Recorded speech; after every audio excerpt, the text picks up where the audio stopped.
Už 8 týždňov každý deň stojíme pri modrej sanitke pred nemocnicami a poliklinikami a zhovárame sa s ľuďmi. Pýtame sa ich, ako sú spokojní so zdravotníctvom. A viete, čo počúvame? Samé sťažnosti. Zdravotníctvo nefunguje dobre. Do zdravotníctva ide o polovicu viac peňazí ako pred 4 rokmi. No služby sa nezlepšili. Čaká sa stále dlhšie na vyšetrenia a operácie, ľudia platia stále viac za lieky a za poplatky u lekára. A v zdravotníctve sa nehorázne plýtva.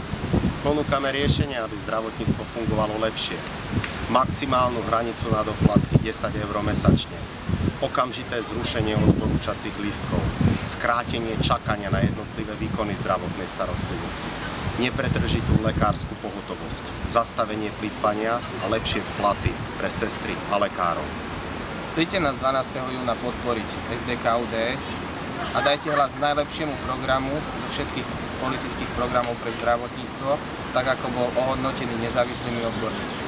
Zmena je na dosah aj v zdravotníctve.